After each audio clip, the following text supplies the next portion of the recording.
Oke, langsung masuk ke abstrak nih. Abstrak, pada penelitian ini kami membahas ancaman social engineering, yaitu teknik serangan cyber yang memanipulasi fisiologis pengguna agar memberikan data sensitifnya. Nah, pengguna Windows sering menerima pesan melalui email, SMS, atau notifikasi aplikasi yang tampak meyakinkan, padahal berpotensi berbahaya bagi pengguna. Nah, untuk mengurangi risiko tersebut, kami mengembangkan sistem peringatan otomatis berbasis kombinasi aturan teks dan mesin learning. Nah, sistem ini bekerja secara real-time, memantau konten yang berpotensi mencurigakan, lalu memberikan notifikasi dini sebelum pengguna berinteraksi dengan pesan berbahaya. Melalui pendekatan ini, kami mengharapkan kesadaran pengguna meningkat dan peluang terjadinya serangan social engineering dapat berkurang. Kemudian kita masuk ke pendahuluan.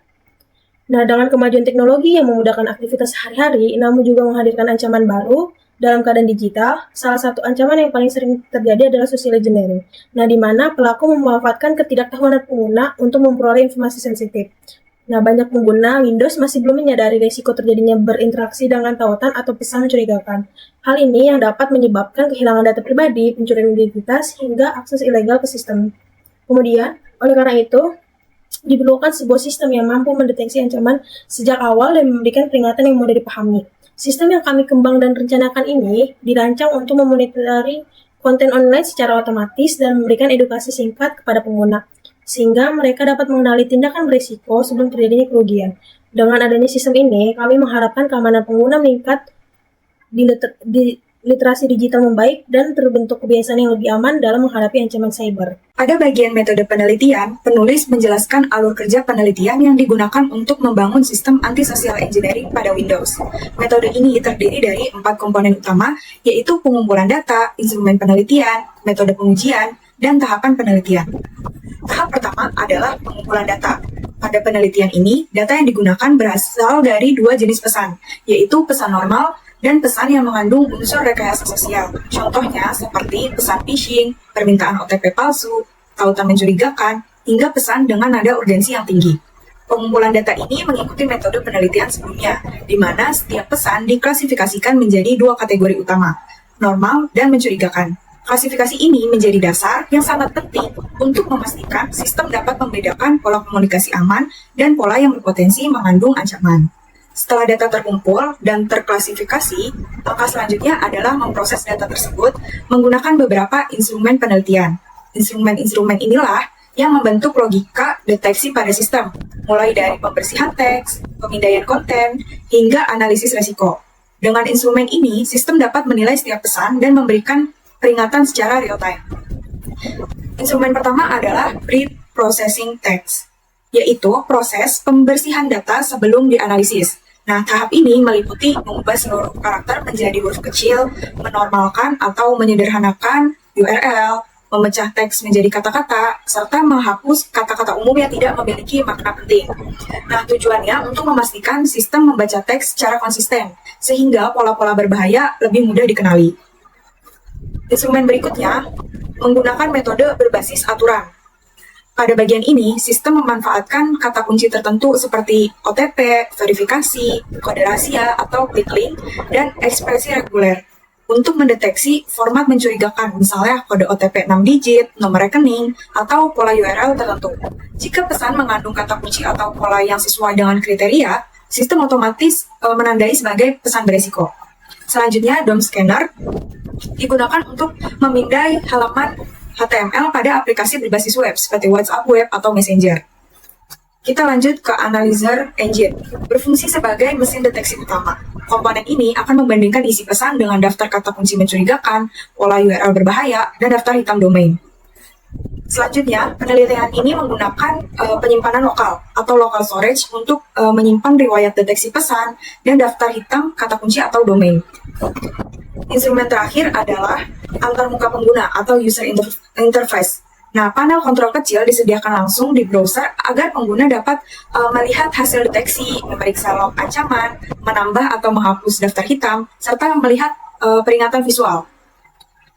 Nah, untuk memastikan setiap fitur berjalan sesuai kebutuhan, penelitian ini menggunakan metode pengujian black box testing. Metode ini hanya menilai apakah input menghasilkan output yang benar tanpa memeriksa kode internal. Kita lanjut ke tahapan penelitian. Nah, tahapan penelitian dilakukan secara sistematis melalui langkah-langkah berikut. Yang pertama, identifikasi masalah dan studi literatur mengenai metode deteksi phishing dan teknik social engineering. Yang kedua, pengumpulan data berupa pesan normal dan pesan mencurigakan. Yang ketiga, pre-processing text untuk menyiapkan data sebelum dianalisis. Yang keempat, pengembangan komponen sistem seperti DOM scanner, analyzer engine berbasis keyword dan regular expression, serta penyimpanan lokal. Yang kelima, ada integrasi sistem melalui bookmark, sehingga sistem dapat berjalan langsung di browser. Yang keenam, ada pengujian dengan black box testing untuk memastikan fitur berfungsi sesuai rencana. Dan yang terakhir ada evaluasi hasil, yaitu menganalisis kekuatan dan keterbatasan sistem berdasarkan hasil pengujian. Oke, pada tahap hasil dan pembahasan ini, penelitian difokuskan pada 3 komponen utama, yaitu implementasi antarmuka, pengujian fungsional, serta analisis kinerja dan keamanan sistem. Seluruh proses ini dilakukan untuk memastikan bahwa sistem yang dikembangkan dapat bekerja secara optimal, responsif, serta aman bagi pengguna. Pertama, pada bagian implementasi antarmuka atau GUI, sistem memanfaatkan manipulasi DOM pada halaman web untuk menghasilkan tampilan antarmuka yang dinamis. Panel kontrol dirancang dengan posisi tetap di pojok kiri atas agar tetap terlihat meski halaman digulir ke bawah. Dengan penempatan ini, pengguna dapat mengakses seluruh fungsi penting tanpa harus meninggalkan halaman utama.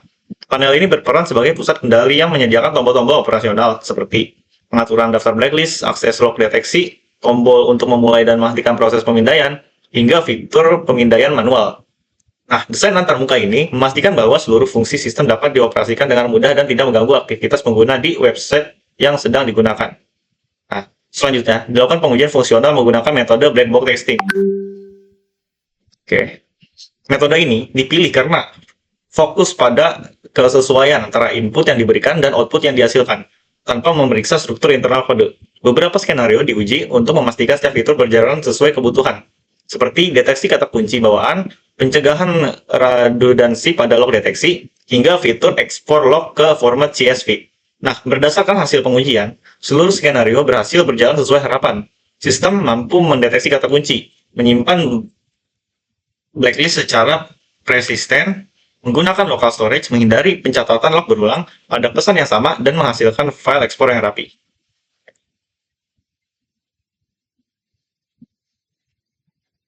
Kemudian, dari sisi kinerja dan keamanan, penelitian ini menyoroti 3 aspek utama.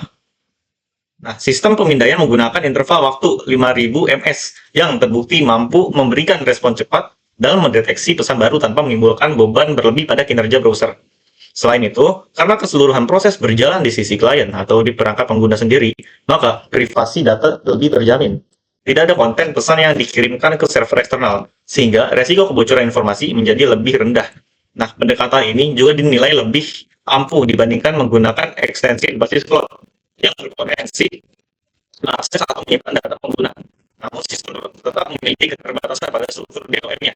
Nah, terutama karena bergantung pada kelas XML yang digunakan oleh platform seperti WhatsApp. Jika penyedia layanan mengubah struktur atau kelas CSS fungsi tinggi daya seperti database harus dihindari dalam bekerja dengan baik. Nah, yang terakhir, fitur ekspor data menjadi salah satu komponen penting dalam mendukung kebutuhan dokumentasi ataupun laporan forensik. Sistem menghasilkan file dalam format CSV yang berisi data log lengkap, mencakup tanggal deteksi, jenis ancaman, skor pesan, URL, hingga kata-kata blacklist yang cocok.